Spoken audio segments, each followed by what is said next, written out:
G7, new ship, a lot coming this month. And if you checked out the video from Star Trek Fleet Command, which I'm sure there's going to be the link somewhere in the patch notes, Star Trek Fleet Command official YouTube channel has actually released a video going over G7 and margins and interdimensional space and things like that, and the ability for G7 players to even pull lower level players into G7 space to have some fun.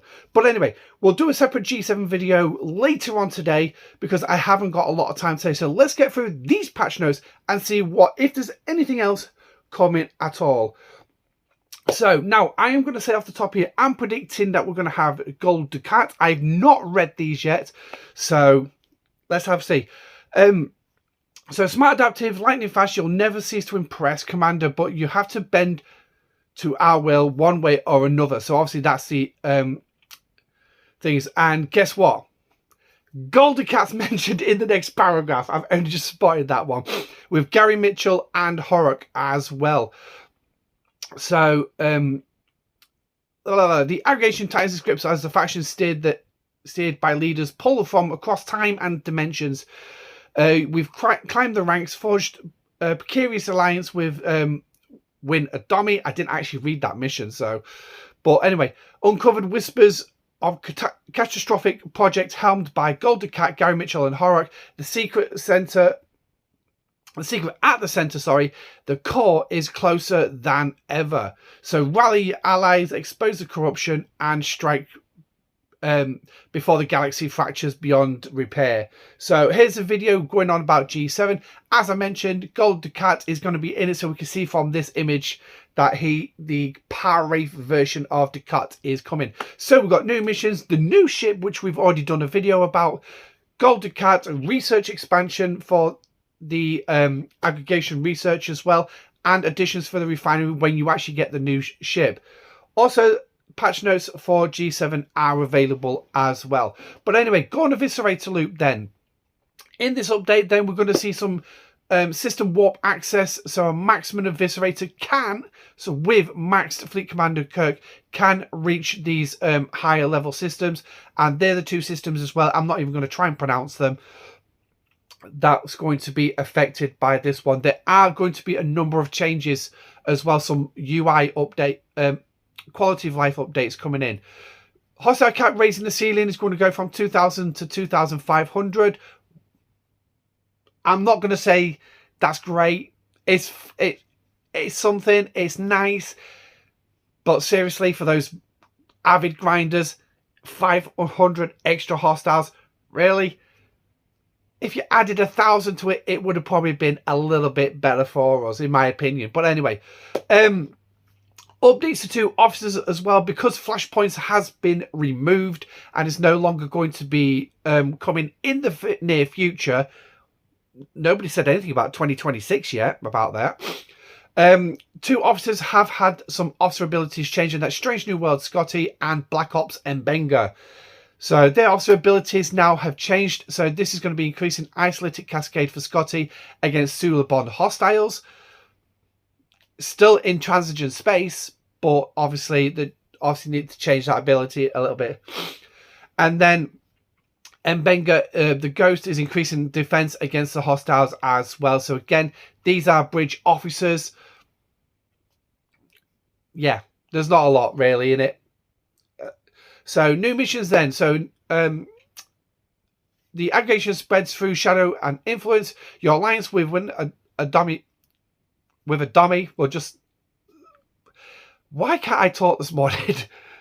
Gives you a foothold. But the Cat's triad with Mitchell and Horrocks accelerates a plan that could unmake the quadrant. So it sounds like it's going to be interesting then. So core missions for Ops 35 and above. Dauntless side mission for 45 and above, due to the fact that it is Shipyard 45 before you can have a look at it. We will be able to have a look as well in the next video on some new stats on it, just see what is basically coming out with.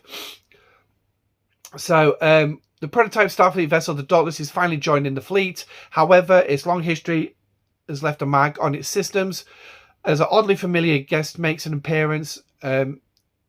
The new hostiles are growing stronger, striking from the shadows and conspiring the factions against each other with the help of the infamous leaders from the past, future, and parallel dimensions. But even in the darkest corners, one can find some hope. So, yeah.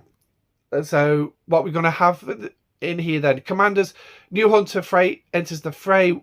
Once a deception for Voyager, now a symbol of Starfleet ingenuity. So, as I said, I've already done a video. There they put the correct information in. Shipyard 45, 15 tiers, interceptor, and blueprint source from day one. And there is going to be a limit of 1 per player. That's it. So if you buy it, you're not going to have the blueprints. Now, to me, that sounds like a good idea. But again, that is curtailing Scopely spending, because now players are going to decide, am I going to buy the new ship or am I going to grind it out, considering I'm only allowed 1. Now I understand why they've done that, because this is potentially going to be a decent ship. Scopely probably just curtailed a lot of their spending because of it. Hey ho, these things happen. So, because I guarantee if I was an avid spender and I thought, yeah, I want 2 of these, grind it or spend it. You know what? I'm going to grind it. I'm going to save myself $100. Since Scopely are going to be that awkward, I'm going to save myself 100 quid. Yeah, that's me being stubborn. But that's nothing. But anyway, so automatic hostile targeting. Like I said, we went through this. Work target armadas will not go after the revenge hostiles. No good in wave defense or arenas neither. Increases weapon damage and apex barrier as well when it's killing the hostiles. 4 passive abilities, so increasing, as I say, its damage, increasing its apex barrier, increasing the amount of loot, and also increasing the reclaimed loot as well from the aggregation hostiles. You will get 600 free system scans when you unlock it as well. But as well, it starts off with 1 activation per day, which will last 10 minutes. With the research and everything, you can take it up to 4 activations in a day. So for G7 players, then the Dauntless is meant for normal Galaxy play. While its strengths aren't focused on G7 space, its ability works towards the goals while you continue to explore margins and beyond. So there's the loop for it. We went through that briefly in the last video. Research then. So you're going to have some milestones, free gift at every tiered, strong box coming with it as well, with a load of stuff in it for you to help boost your building, your research, and the ship, build the ship itself, upgrade the ship itself. And as well, as I just quickly mentioned already, the 1 daily activation for 10 minutes, plus 600 scans, so you can actually test it out. Located in the research tree, obviously will be a new expansion for the Dauntless as well. So have a look at that. Keep on top of it as best you can. Research notes will include all aimed at the Dauntless, of course. Hull health, hazard resistance, warp range, protected cargo, crit damage, isolytic damage, apex barrier, shield health, instant warp to another system, and cost parts efficiency for the Vengeance. So, but Dauntless buffs have dependencies on the tier of the Dauntless, not your operations level. So bear that in mind. So let's jump into the officers then. So we've got Epic Ducat here. What we actually calling him? Oh, Vil Gold Ducat. Okay, fair dues. When attacking the station, increasing shots by X amount. I did theorize that it was going to have something to do with station attack, due to the fact that Wind Adami has also got, was it critical damage? I think hers is against stations as well. So by the looks of this Villians is aiming around in their officer's ability to be more station attack focused. Are we going to see one with a captain's version coming up in maybe part 3? I don't know. That's if there is a part 3. Did I just give you that little bit of hope that we're going to have a part 3? Hopefully not. But anyway, below deck ability, the emissary of the Power Wraiths, reducing players' critical chance by X% on start of combat as well. And obviously, as it says, scale by tier as well. Content battle pass then. So we've got micro torpedo barrage. Designed with Dauntless loops in mind, the micro torpedo barrage pushes faster PvE clears with hefty 150% base damage. 150% base. Yeah. Okay. Pair it with the Seek and Destroy to harvest more and sooner. So I'm guessing the base damage for the Dauntless is going to be quite big. Again, we'll have a look at that in the next video. Battle Pass then. Earn through missions and events the resources, cosmetics and features and themed for this as well, including sourcing for Dauntless parts and the shards and Ducat shards.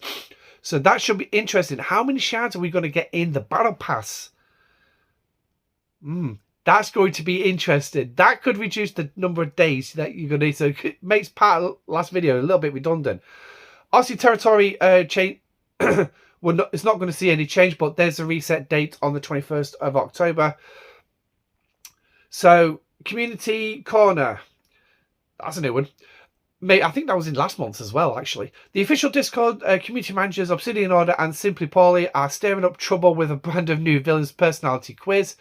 Okay, so we've got a new quiz coming as well. So don't need to go too much into that one. And then known issues. After activation in Mirror Universe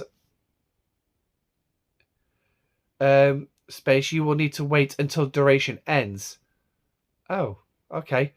When restarting again, the ability will remain active, and the ship cannot be moved manually. This is not intended and may be more noticeable when trying to farm hostiles in Mirror Universe.